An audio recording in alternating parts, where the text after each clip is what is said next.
ఇప్పటికీ నేను ఇంత మంచిగా చెప్తా ఉంటే కూడా నేను రుణమాఫీ జరగాలి, రుణమాఫీ జరగకపోతే రైతులు మాత్రం ఊరుకోరు, గ్రామాలకు మిమ్మల్ని రానియరు, గల్లబట్టి అడుగుతారని చెప్పి నేను అంటా ఉంటే నాకు కూడా అప్పుడే స్టార్ట్ అయిపోయినాయి బెదిరింపు కాల్స్. నేను యాక్చువల్గా ఇది చెప్పొద్దు అనుకున్నా, నన్ను కూడా బెదిరించే ప్రయత్నం చేస్తా ఉన్నారు. ఎందుకు రైతులను రెచ్చగొడతా ఉన్నావు, ఎందుకు రుణమాఫీ జరుగుతుందా జరగదా అనేది నువ్వెందుకు వాళ్ళకు డౌట్లు రేకెత్తిస్తా ఉన్నావు అంటే, నేను జరిగేటోళ్ళకు జరుగుతుందని చెప్తున్నా, జరగనోళ్లకు జరగదని చెప్తా ఉన్నా, అయ్యేటోళ్ళకి ఇంకా కావాలని చెప్పి కొట్లాడుతా ఉన్నా, మాట్లాడుతా ఉన్నా. నేను అంటుంటే లేదు లేదు, నీ వల్ల రైతులు ఇంకా రెచ్చిపోతా ఉన్నారు.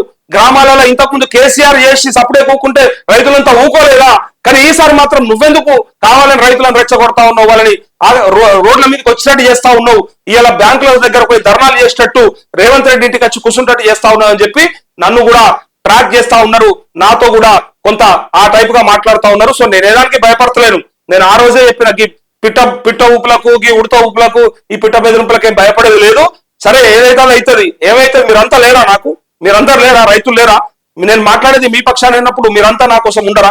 సో నేనేమంటా ఉన్నా అంటే, నేను ఒక్కరినైనా సరే మీకోసం రోజు మాట్లాడతా, మాఫియా దక్కు కొట్లాడతా, కావాలి కూడా గ్రామ స్థాయిలో కూడా నేను తిరుగుతా ఉన్నా. అక్కడ కూడా వీడియో బైట్స్ తీసుకొస్తే ప్లే చేస్తే రేపు ప్రభుత్వానికి చెమటలు పట్టాలి. అరే ఇంతమంది రైతులకి కాలేదా, ఇంతమంది రైతులను నేను ఎప్పుడు చేయాలని చెప్పి భయంలో ఉండాలి తప్ప వాళ్ళేమి అల్కా గిడిచిపెట్టడానికి ఉండదు.